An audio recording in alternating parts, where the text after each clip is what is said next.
সবাইকে আমার চ্যানেলে স্বাগত।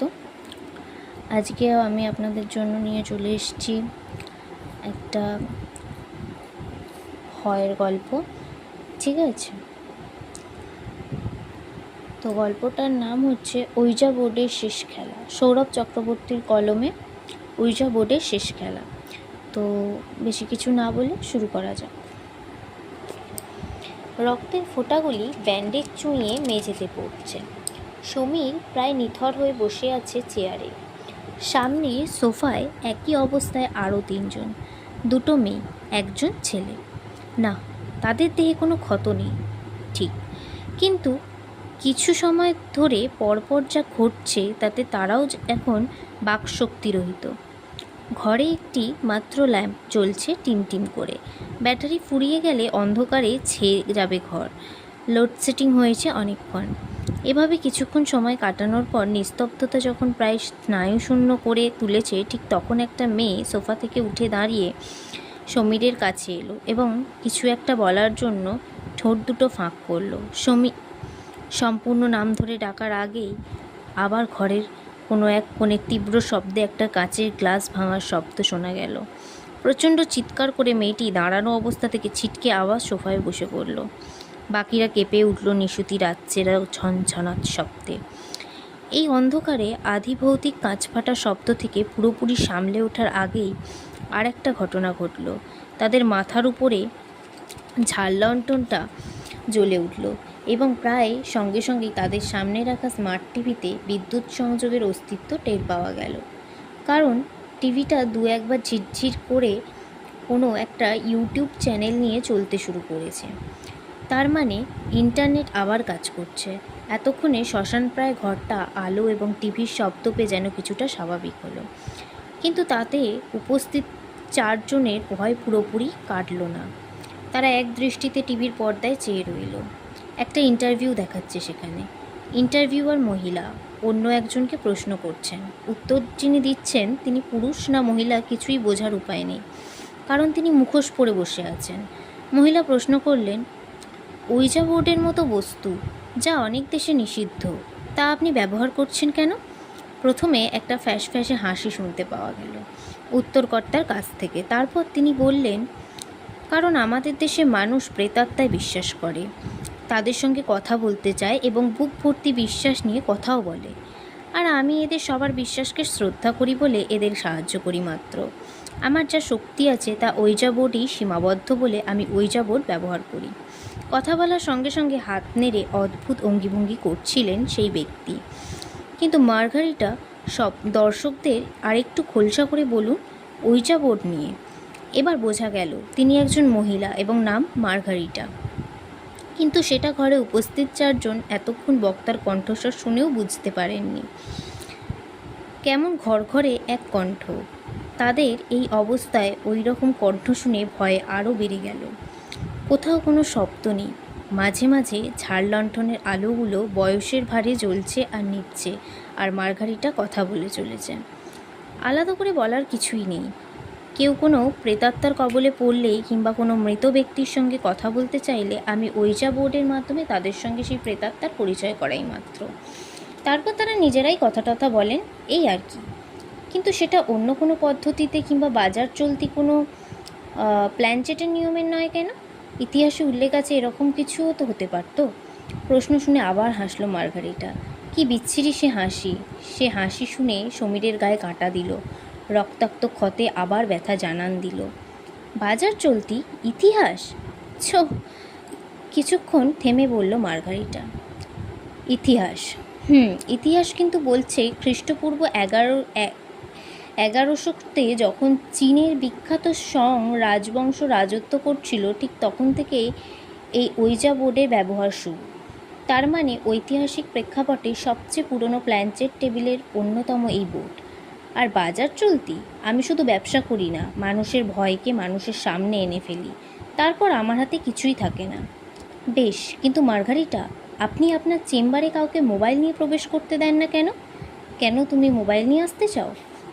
থতমত খেয়ে গেল প্রশ্নকর্তা মহিলা। সামনে নিয়ে বলল, না, চাই না, কিন্তু যারা গেছেন তারাও এই নিয়ে কিছু বলতে চান না। ভেতরে কি হলো না হলেও কেউ জানতে পারে না। এরকম কেন? কারণ ভিতরে যা হয় তা জানতে নেই। আমার কাছে লোকে তখনই আসে যখন তাদের জীবন অতিষ্ঠ হয়ে ওঠে কোনো প্রেতাত্মা কিংবা ভৌতিক কোনো কারণে। নইলে আমার কাছে আসার কোনো দরকার নেই। আর দরকার যদি পড়ে এই নম্বরে যোগাযোগ। টিভি রঙিন পর্দায় ভেসে ওঠে একটি নম্বর। ঘরের সবাই একে অপরের মুখ দেখে নেয়। সমীর দেরি না করে নম্বরটা ফোনে সেভ করে নেয়। শেষ প্রশ্ন, আপনি মুখোশ পরেন কেন মার্গারিটা? এবার আর ফ্যাঁসে হাসি নয়, টিভির পর্দাতেই মটমট করে ঘাড় ফুটিয়ে এক অদ্ভুত ভঙ্গিতে হাত নেড়ে প্রশ্নকর্তাকে কাছে রেখে মার্গারিটা ফিসফিসিয়ে বলে, কারণ এই মুখ জ্বলে গেছে, দেখানোর মতো আর নেই। দেখতে চাও? দেখবে? খুলবো মুখোশ? আবার লোডশেডিং হয়ে গেল। সমীরদের মনে হলো টিভি বন্ধ হয়ে যাওয়ার আগে শেষ কথাগুলো মার্গারিটা যেন তাদের উদ্দেশ্য করে বলছে। তাও চোখে চোখ রেখে, যেন মার্গারিটা টিভির ভিতরে নয়, বসেছিল তাদের সামনে কোনো চেয়ারে। আবার সব শুনশান, আবার অন্ধকার। কিন্তু এবার সেটা দীর্ঘস্থায়ী নয়। সমীর হাতে মোবাইল হাতড়ে আলো জ্বালালো। ব্যাটারি ল্যাম্প ফুরিয়েছে কতক্ষণ। আমার মনে হয় মার্গারিটাকে কল করা দরকার, আমার ভালো ঠেকছে না। ওই দিক থেকে একটি মেয়ে কণ্ঠ বলে উঠল, করো করো এক্ষুনি। দ্বিতীয় মেয়ে কণ্ঠ জানালো, কিন্তু এখন করেই বা কী হবে, বরং কাল সকালে যদি। ছেলেটা বলল, না না সমীর, তুই এক্ষুনি কল কর।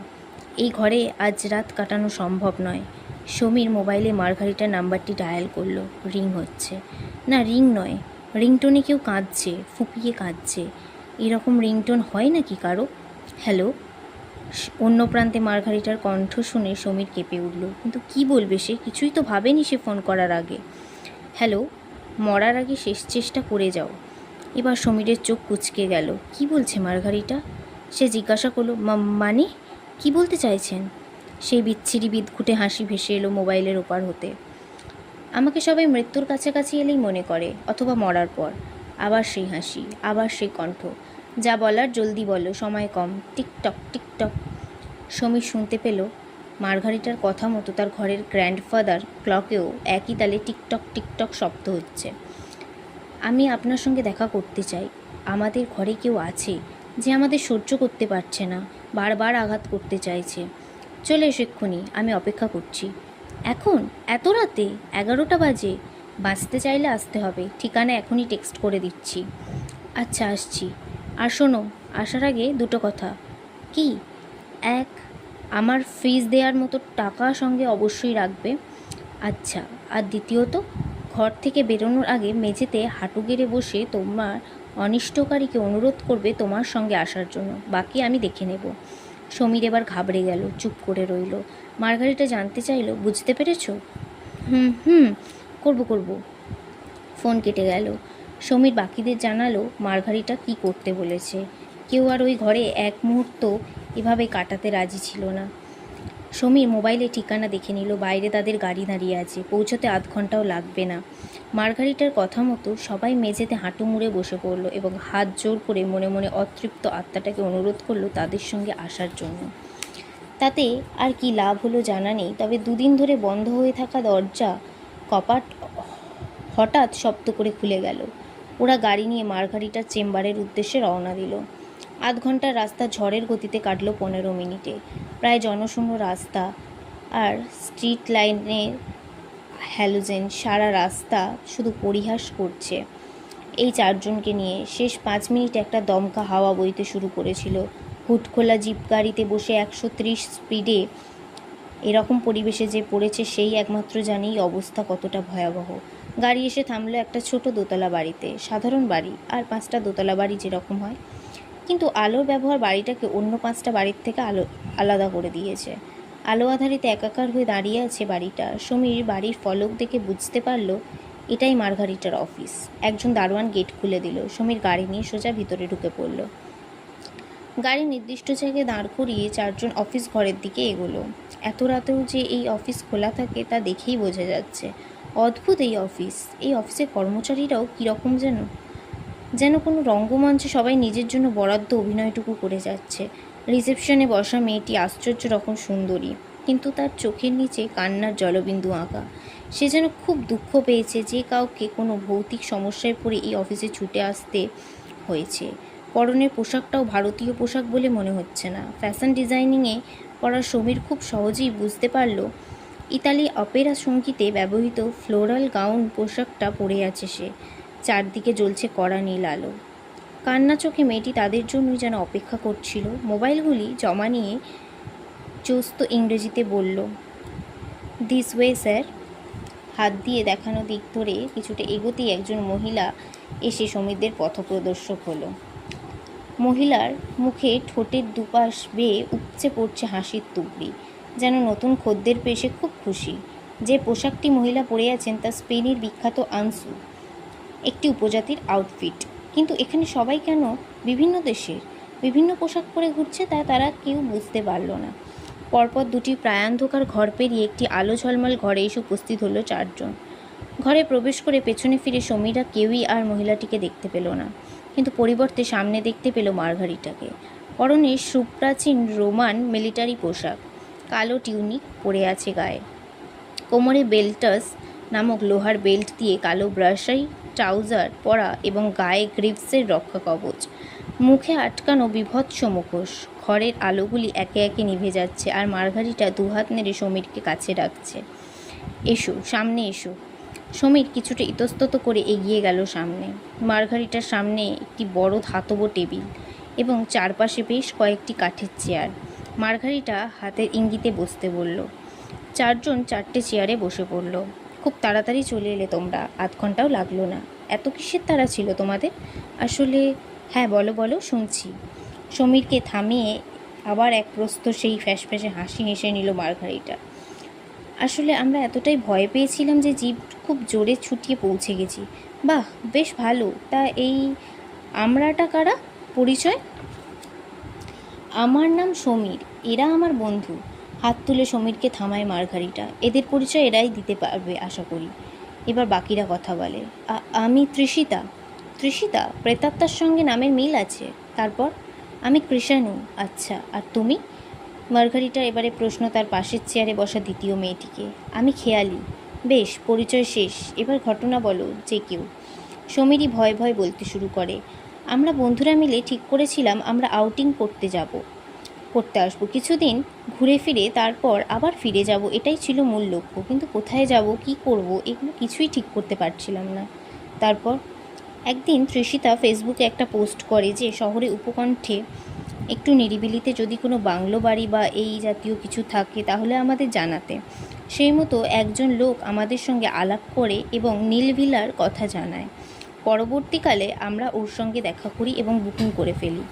শুনছি, আরও ফার্স্ট বলো। গল্পটা বলতে বলতে সমীরের চোখ দুটো লাল হয়ে যাচ্ছে, যেন সে মানসপটে দেখতে পাচ্ছে কিছু। আমরা বুকিংয়ের দিন অনুযায়ী চলে আসি বাংলোতে। তখনও আমরা জানতাম না এই বাংলো হন্টেড। হন্টেড? বাহ, আমার বিষয় শুরু। কিন্তু এখানে থামতে হচ্ছে তোমাদের সমীর। কেন? অফিস কি বন্ধ হয়ে গেছে? না, আমার ফিসটা নেব। এতক্ষণ সাধারণ গল্প বলছিলে তোমরা। হন্টেড বলা মানেই আমার কাজ শুরু। সবাই আলাদাভাবে আমার পয়সা দাও। কত দেবো মার্গারিটা? প্রশ্নটা করে কৃষাণু। এই মুহূর্তে পকেটে যা আছে সবটা। মানে যা আছে সব? তৃষিতা অবাক। দিয়ে দাও, নইলে বোধহয় সাহায্য করবে না। খেয়ালি নিজের মতামত জানায়। দেখো, এই মুহূর্তে তোমাদের যা মনের অবস্থা, আউটিং আর হচ্ছে না তোমাদের। বরং যে বস্তু তোমাদের পিছনে লেগেছে তার থেকে বাঁচতে হলে তোমাদের টাকা খরচ করতে হবেই। আর কোনো উপায় আছে কি? মার্গারিটা এবার পৈশাচিক হাসি হাসে। সবাই এবার নিজ নিজ পকেটে যা টাকা পয়সা ছিল তা মার্গারিটার হাতে তুলে দেয়। মার্গারিটা একটা বাক্সে সে সমস্ত টাকা রেখে হাসতে হাসতে বলে, এবার বলো সমীর, কি হন্টেড? আমরা যেদিন ওই বাড়িতে আসি সেদিন রাতে আমরা সবাই মিলে কিছু হরর মুভি দেখেছিলাম। কিছুক্ষণ দেখার পর তৃষিতা জল চাইলো। আমি ওকে নিয়ে আসতে বললাম, কিন্তু সে জানায় যে এতক্ষণ টিভিতে ভূত দেখে সে ভয় পাচ্ছে, যেতে পারবে না। অগত্যা আমিই যাই, বাকিরা টিভি দেখতে থাকে। আমি রান্নাঘরে গিয়ে যখন বোতলে জল নিচ্ছি তখন আলোটা হঠাৎ করে নিভে গেল। আমি সেভাবে ভয় পেলাম না ঠিকই, কিন্তু এতক্ষণ টিভিতে ভৌতিক জিনিস দেখার ফলেই ভেতরটা কেমন ছ্যাঁত করে উঠল। আমি সুইচ বোর্ড হাতড়ে দেখলাম সুইচ বন্ধ হয়ে গেছে। আলো জ্বালিয়ে আবার জল ভরতে থাকলাম, কিন্তু আবার সেকেন্ড কয়েক পর একই ঘটনা। আবার সুইচ বোর্ডে গিয়ে আলো জ্বাললাম, ফেরার পর আবার একই ঘটনা। এভাবে আরও বার কয়েক। শেষবার আমি সত্যি ভয় পেলাম। আলো জ্বালতে যখন গেলাম তখন হঠাৎ করে কোত্থেকে একটা কাঁচের বাটি এসে আঘাত করলো আমার হাতে এবং প্রায় সঙ্গে সঙ্গে ডাইনিং টেবিলটা আমার উপর হয়ে পড়ল। আমি চিৎকার করে উঠলাম এবং সঙ্গে সঙ্গে ওই ঘর থেকে সবাই দৌড়ে এলো আমার কাছে। ততক্ষণে আমার হাত কেটে গেছে এবং আমি টেবিলের নিচে চাপা পড়ে আছি। সমীর থামল। মার্গারিটা চেয়ে আছে তার দিকে। বিভৎস মুখোশটির জন্য তার দিকে একদৃষ্টে তাকানো যায় না। সমীর একবার দেখেই চোখ নামিয়ে নিল। দরদর করে ঘামছে সে। সেটা লক্ষ্য করে মার্গারিটা নিজেই এসিটা আরও কমিয়ে দিল। ব্যাস ওইটুকুই। মার্গারিটা সবাইকে একবার জরিপ করে নিল। না, আরও আছে সমীর, বলো, খেয়ালি উত্তর দেয়। সমীর আবার বলতে শুরু করে, ওই দিন সারা রাত আমরা ঘুমোতে পারিনি। ঘরের মধ্যে নানা রকম শব্দ হতে থাকে। ঝনঝনিয়ে কাঁচ ভাঙার শব্দ, বাসন কোসন ছুঁড়ে ফেলার শব্দ, এমনকি আমাদের মনে হতে থাকে আমাদের বিছানায় কেউ এসে বসছে, তাকিয়ে আছে সোজা আমাদের দিকে, কথা বলছে আমাদের সঙ্গে। আমরা ভয় পেয়েও দরজা খুলে বাইরে বেরোতে পারিনি।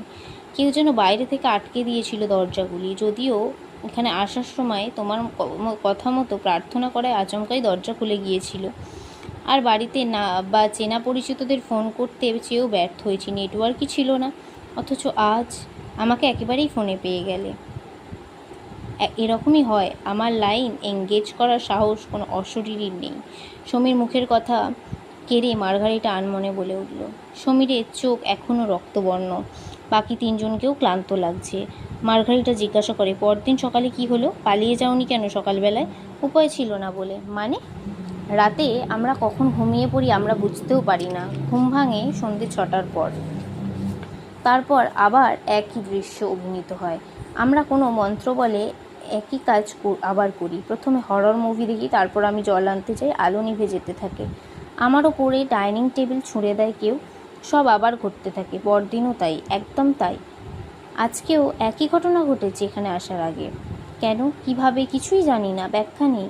শুধু জানি আজ রাত কেটে গেলে কাল কি ঘটবে আমরা আর নিতে পারছি না। Please help. সমীরকে খুব বিধ্বস্ত দেখায়। কতদিন ধরে চলছে এসব? এবার তৃষিতা উত্তর দেয়, 2 রাত্রেও কাটিয়েছি, আজ 3 দিন চলছে। তোমাদের খাওয়া দাওয়া? ওটা কোনো মন্ত্র বলে রান্নাঘরে মজুদ হয়ে যায়, জানা নেই। আমরা রাতে খেয়ে নিতে পারি সবাই, আর তারপরেই ঘুম আসে। বুঝেছি। এবার বলো সমীর, তুমি কি চাও? সমীর কিছুক্ষণ ভাবে, তারপর বলে, কথা বলতে চাই। কে, কেন, কিসের জন্য এসব করছে? বেশ, কিন্তু তার আগে বলো, অন্যদিন রাতে দরজা বন্ধ হয়ে যায়, কিন্তু আজ বেরোতে পারলে কিভাবে? আমরা জানি না।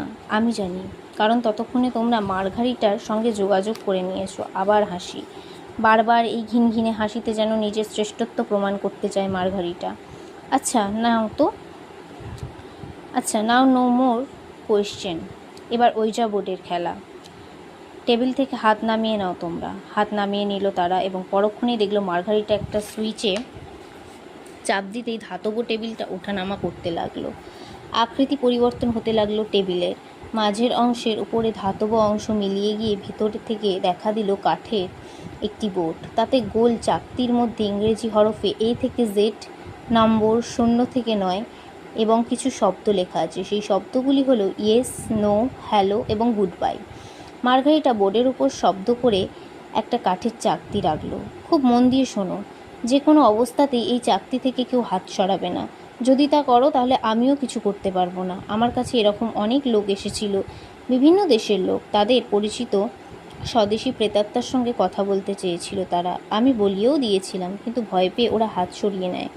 আত্মাগুলোকে কিন্তু আর ফেরত পাঠাতে পারিনি। সবার মুখের উপর ঝুঁকে কথাগুলো বলে মার্গারিটা। এই ঘরে ঢোকার সময় ওরা যাদের দেখেছিল তাদের কথা মনে পড়ে। তাদের হাত পা আরও অবশ হয়ে যায়, কিন্তু মুখে ওরা কিছুই বলে না, বরং সম্মোহিতের মতো হাত এগিয়ে দেয় ওইজা বোর্ডের দিকে। শক্ত করে গোল চাকতিটিকে ধরে ফেলে 4 জন। মার্গারিটা মুচকি হাসতে থাকে। পরক্ষণেই নিজের হাতও বাড়িয়ে দেয় সে আর বলে, মনে মনে সবাই সেই আত্মাটির কথা ভাবতে থাকো যে তোমাদের অনিষ্ট করতে চাইছে। বলা মাত্র চোখ বন্ধ করে মার্গারিটা দেখা দেখি বাকিরাও তাই করে। এভাবে বেশ কিছুটা সময় কেটে যায়। কিছু হয় না। সবাই শুধু বুঝতে পারে ঘরটায় ধীরে ধীরে কীরকম যেন একটা টক গন্ধ বাসা বাঁধছে। মিনিট 15 পর বোর্ড নড়তে থাকে। মার্গারিটা চোখ খুলে বাকিদেরও খুলতে বলে।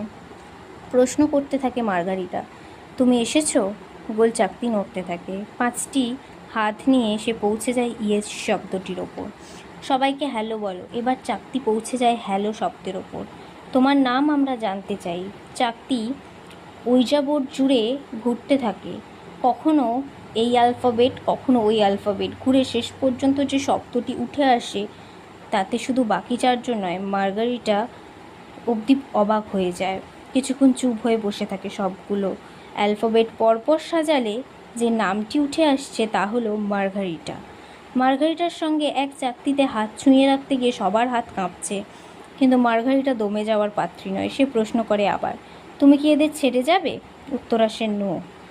কি চাইছো তুমি? স্পষ্ট করে আমাদের জানাও। এবারে চাকতি যে উত্তর দেয় তাতে সবাই একেবারে চুপ হয়ে যায়। এরকম উত্তর মার্গারিটাও বোধহয় আগে শোনেননি। উত্তর এলো ডেথ, মৃত্যু চাই এই আত্মা। কিন্তু কার মৃত্যু? এই উত্তর শোনার পর সঙ্গে সঙ্গে চার বন্ধু একত্রে হাত সরিয়ে নিল চাকতি থেকে। ভয় এই শীতাতাপ নিয়ন্ত্রিত ঘরে বসেও দরদর করে ঘামছে সবাই। শুধু মার্গারিটা দু হাতে চাকতি চেপে বসে আছে নির্বিকারভাবে। চাকতি থেকে হাত সরাতে বারণ করেছিলাম। শুধু এই একটা কথাই মার্গারিটা তীব্র গর্জন করে বলে ওঠে। তারপর আবার সব চুপ। ধীরে ধীরে ঘরে টক গন্ধটা বাড়তে থাকে। কোত্থেকে বকবকিয়ে ধোঁয়া প্রবেশ করতে থাকে ঘরে। ঘরের অনেক অংশ পর্দা দিয়ে ঢাকা ছিল, সেগুলোতে শুরু হয় তীব্র আন্দোলন। মুহূর্তে মুহূর্তে ঘরের আলোগুলি রং পাল্টাতে শুরু করে। প্রথমে সবাই ধীর লয়ে হচ্ছিল, কিন্তু হঠাৎই চঞ্চল হয়ে ওঠে ঘর। যে ঘরে এতক্ষণ এই পাঁচজন ছাড়া আর কেউ ছিল না, সেই ঘরে চারদিকে পায়ের শব্দ শোনা যেতে থাকে, সঙ্গে অদ্ভুত আওয়াজ। কিছু বেসুরো সব বাদ্যযন্ত্র বেজে ওঠে। কিছু হায়না যেন খিলখিলিয়ে হাসতে থাকে, কান পাতা দায় হয়ে ওঠে। আলোর উজ্জ্বলতা মাত্রা ছাড়ায়, আর চোখ খোলা রাখা যাচ্ছে না। নাকে গন্ধটা জাপটে বসেছে। এই অবস্থা যখন আর থাকতে পারছে না সমীররা, ঠিক তখন ঘরের পর্দাগুলো খসে পড়ে। সেখানেই তারা দেখতে পায় বিভিন্ন দেশের পোশাক পরিহিত নরনারী। তাদের মুখ ভয়ানক বললে কম বলা হয়। সে মুখ কুৎসিত। মানুষের মুখ কখনো ওই রকম পিশাচবৎ হতে পারে না। ভয় চেয়ার ছেড়ে উঠে পড়ে সবাই। পিশাচগুলো এগিয়ে আসছে তাদের দিকে। এবার কফিনে শেষ পেরেক পড়ে যখন তারা দেখে যে ওইজা বোর্ড কাঁপছে। দুলুনিতে মার্গারিটার মুখোশ খসে পড়েছে, আর সেই মুখোশের আড়াল থেকে বেরিয়ে আসছে অস্থি মজ্জাহীন পৃথিবীর কুৎসিততম মুখটি। উফ, সেদিকে তাকানো যায় না। সমীরা আর এক মুহূর্ত নষ্ট করল না। যেদিক দিয়ে ভিতরে এসেছিল কোনো ক্রমে সেদিক ধরে দৌড় লাগালো। যে প্যাকেটে মোবাইলগুলো জমা করেছিল সেটা পড়েছিল এক কোণায়। সমীর দৌড়ে মাঝেই তুলে নেয় সেটা। তারপর শুধু দৌড় দৌড় দৌড়। তাদের আর দেখা গেল না। ওইদিকে ঘরের মধ্যে একই রকম তাণ্ডব চলছে। সেই শব্দ, সেই টক গন্ধ, পিশাচদের এগিয়ে আসা আর মুখোশহীন মার্গারিটা। কিছুক্ষণ পর ঘরে একজন প্রবেশ করলো। ওরা চলে গেছে ম্যাডাম। মার্গারিটা হাত তোলে। সঙ্গে সঙ্গে সমস্ত শব্দ বন্ধ হলো। গাড়ি টাড়ি নিয়ে বেরিয়ে গেছে? মোবাইল নিয়ে গেছে? Yes madam. মার্গারিটা উঠে দাঁড়ালো। ঘরের আলো এখন সাদা, ধোঁয়া কমে আসছে। মার্গারিটা আয়নার সামনে গিয়ে দাঁড়ালো পৃথিবীর কুৎসিততম মুখটি নিয়ে, এবং তারপর গলার নিচ থেকে টেনে খুলে ফেলল মেকআপ। সেখান থেকে বের হলো একটা সুন্দর চেহারা, বছর 40-এর নারীর মুখ। আগামী আধ ঘন্টার মধ্যে নাটকে শরিক সবার পেমেন্ট করে দিল সে। যে লোকটি সমীরদের চলে যাওয়ার খবর দিতে এসেছিল সে তাকে ডেকে নিল তার ঘরে। এই ছেলেমেয়েগুলি কিন্তু একটু বেশি ভয় পেয়েছে। এই রকম দুর্বল চিত্ত আরও কিছু লোক জোগাড় করে বাংলোয় আনো। খোঁজখবর রাখতে থাকো চারিদিকে। ফেসবুকে কাজে লাগাও। আর এবার থেকে খাবারে ওষুধের পরিমাণ কমাবে। ওভারডোজ হয়ে গেলে মুশকিলে পড়ব। যাই হোক, ওয়েল ডান। এই নাও তোমার টাকা। ঠিক আছে ম্যাডাম, তবে চোরা পথে রান্নাঘরে ঢোকার রাস্তাটা বড্ড ছোট এবং নোংরাও হয়ে গেছে সুড়ঙ্গ পথটা। ঠিক আছে, কাল পরিষ্কার করিয়ে নাও। যা বিল হবে নিয়ে যেও। Thank you madam. লোকটা বকশিস পেয়ে খুশি হয়ে মার্গারিটাকে শুভরাত্রি জানিয়ে চলে গেল। এবার মার্গারিটা একা। সারাদিনের ধকলে ক্লান্ত, অবসন্ন। বিছানায় আসার পর তার ঘুমোতে সময় লাগলো মাত্র মিনিট 5। গভীর রাতে মোবাইলের শব্দে তার ঘুম ভাঙল। ঘুম চোখে সে নাম্বার চিনতে পারল। সমীর ফোন করেছে। Hello hello Margarita. গলা যতটা সম্ভব ফ্যাঁসফেঁসো করে মার্গারিটা বলল, বলো। এত রাতে ফোন করার জন্য দুঃখিত, তবে আমি ধন্যবাদ জানাতে ফোন করেছি তোমাকে। জানি না তোমার ওখানে কি হয়েছিল কিংবা তুমি কি করেছো, কিন্তু বাড়ি ফেরার পর আমরা তিনজন কোনো রকম অস্বস্তি অনুভব করছি না। একদম স্বাভাবিক লাগছে সব কিছু। মার্গারিটা যেন এসব কিছুই শুনল না। সে শুধু শুনল তিনজন শব্দটা। তিনজন? কে কে? আমি, কৃষাণু, তৃষিতা। আর খেয়ালি, সে কোথায়? খেয়ালি? সে আবার কে? তোমরা তো 4জন বন্ধু বান্ধবী এসেছিলে। না মার্গারিটা, আমরা 3জনই এসেছিলাম, তোমার ভুল হচ্ছে। মার্গারিটা কথা না বাড়িয়ে ফোনটা কেটে দেয়, কারণ সে এখন অনুভব করতে পারছে যে তার বিছানায় কেউ বসে আছে। প্রায়ান্ধকার একা ঘরে নিজের বিছানার পেছন দিক থেকে হঠাৎ কারো সংস্পর্শে আসার অনুভূতি ভয়ের নয়, মারাত্মক ভয়। সে কোনো ক্রমে ঘাড় ঘুরিয়ে সেদিকে চাইতেই ছায়ামূর্তিটাকে দেখতে পেল, শুনতে পেল রান্নাঘরে কাঁচ ভাঙার শব্দ, ছনছনাত। পাশেই বেড সুইচ ছিল, সেটা টিপতেই আঁতকে উঠল সে। ঠিক তার মুখের সামনে খেয়ালির মুখ। ঘর আর অন্ধকার নয়, তবু মার্গারিটা আতঙ্কে কাঁপছে। তার গলার শিরা ফুলে উঠেছে ভয়ে, কণ্ঠনালী কাঠ হয়ে গেছে। শরীরের সমস্ত শক্তি জড়ো করে একটা চিৎকার করে বিছানা থেকে মেঝেতে ছিটকে পড়ল মার্গারিটা। কে তুমি? খেয়ালি উত্তর দেয় না, শুধু তাকিয়ে থাকে মার্গারিটার দিকে। মার্গারিটা কোনো মতে উঠে দাঁড়ানোর চেষ্টা করছিল, কিন্তু ঠিক সেই মুহূর্তেই যা ঘটল তার পক্ষে আর উঠে দাঁড়ানো সম্ভব হলো না। খুব ধীর গতিতে খেয়ালির মুখে একটা পরিবর্তন আসছে। সহজ সাধারণ মানব মুখাবয়বে বদলে রক্তমাখা এবং মাংসপিণ্ড তার নাক মুখ সব ঢেকে দিচ্ছে। বাকি সমস্ত শরীরেও আসছে একই রকম পরিবর্তন। মার্গারিটার সমস্ত ঘর ভরে উঠেছে একটা পচা গলার টক গন্ধে। মেঝেতে টপ টপ করে রক্ত পড়ছে খেয়ালির সমস্ত শরীর থেকে। আর সেই অবস্থাতেই খেয়ালি এগিয়ে আসছে মার্গারিটার কাছে। মার্গারিটা আর চিৎকার করার অবস্থায় নেই, কোনো ক্রমে জ্ঞান না হারিয়ে তাকিয়ে আছে তার সামনে ঘটে চলা এক অবর্ণনীয় ঘটনার দিকে। গলা দিয়ে আওয়াজ বেরোচ্ছে না, তবু সে বলার চেষ্টা করে কান পাতলে শোনা যাবে মার্গারিটা বলছে, কে কে তুমি? কী চাও আমার থেকে? আরও কাছে চলে এসেছে খেয়ালি, এসে শুঁকে দেখছে মার্গারিটাকে। মার্গারিটা দম বন্ধ করে পড়ে রইল সেখানে, যেন ভল্লুক মৃত মানুষকে শুঁকছে। মার্গারিটার গায়ে টপ টপ করে লাল কাঁচা রক্ত পড়ছে, গন্ধে বমি আসছে তার। আমি কি করেছি? কেন এসেছো এখানে? মার্গারিটা বিড়বিড় করে বলে। এবার হয়তো শুনতে পেয়েছে খেয়ালি। খেয়ালি পৃথিবীর বিভৎসতম মুখাবয়বটা নিয়ে মার্গারিটার মুখের একদম কাছে চলে এলো। চোখ দুটোতে যেন ভাটার মতো আগুন জ্বলছে, তার মধ্য থেকেই বেরোচ্ছে পিচ্ছিল পিটুনি। এক অতিমানবিক কণ্ঠস্বর শোনা যাচ্ছে, যেন পেটের ভেতর থেকে শব্দ উঠে আসছে। সেই অতিমানবিক কণ্ঠস্বরে শুধু একটা কথাই বলল খেয়ালি, লোক ঠকিয়ে যে ব্যবসা এতদিন করছিস, সেই ব্যবসায় আজ তুই ঠকে গেলি। মার্গারিটা মুখের সামনে এরকম একটা বিকট চেহারা নিতে পারছিল না, দু হাতে মুখ ঢেকে ফেলল সে। তারপর বলল, মানে? আচ্ছা, আমি আর ঠকাবো না কাউকে, এই ব্যবসা আজই ছেড়ে দিচ্ছি। খেয়ালি বিকট উচ্ছ্বাসে ফেটে পড়ল। কি এসে গেল? আজ তো ঠকেই গেছিস। মানে? জিভ জড়িয়ে আসছে মার্গারিটার। মানে ওই বাংলোয় সত্যিই ভূত ছিল, আমি ছিলাম। তুমি কে? কোথা থেকে এসেছো? এবার ওই কণ্ঠস্বরে একটা রুক্ষ শব্দ শোনা গেল, যেন ঘৃণা ছিটিয়ে দিতে চাইছে সে পৃথিবীর দিকে। আমি ওদের সঙ্গেই এসেছিলাম, আমার নাম তমসা, সমীরদের চতুর্থ বন্ধু। ওরাই আমাকে এখানে আসতে বলেছিল, আমিও রাজি হয়েছিলাম ছুটি কাটাতে। ওরাই আমাকে খুন করেছে। তারপর? কথা থামিয়ে ফুঁসছে তমসা। ভয়ে ভয়ে মার্গারিটা জিজ্ঞাসা করে বসে, তারপর কি হয়েছে? আর কোনো উত্তর নেই। কিছুক্ষণ শেষ উত্তর এলো, মার্গারিটা, ওরা তোকে সব ভুল বলেছে। কাল সকালে বাংলোয় লোক গেলেই আমার লাশ খুঁজে পাবে। আর যেহেতু তুইও সমান দায়ী, তাই এই বাড়িতে এলে আরেকটা কি? এই বাড়িতে এলে কি? মার্গারিটার চোখ বিস্ফারিত, গলা দিয়ে আওয়াজ আর বেরোচ্ছে না, শুধু তমসার অতি মানবিক কণ্ঠস্বরে একটা গোঙানির শব্দ ভেসে আসছে। এক নাগাড়ে শুনলে বোঝা যাবে সে বলতে চাইছে, কেউ বাঁচবে না, কেউ না, কেউ বাঁচবে না, কেউ না। ঘরটা ধীরে ধীরে অন্ধকারে তলিয়ে যাচ্ছে, আর মাঝে মাঝে দূর থেকে ভেসে আসছে কাঁচ ভাঙার শব্দ, ছন ছনাত, ছন ছনাত।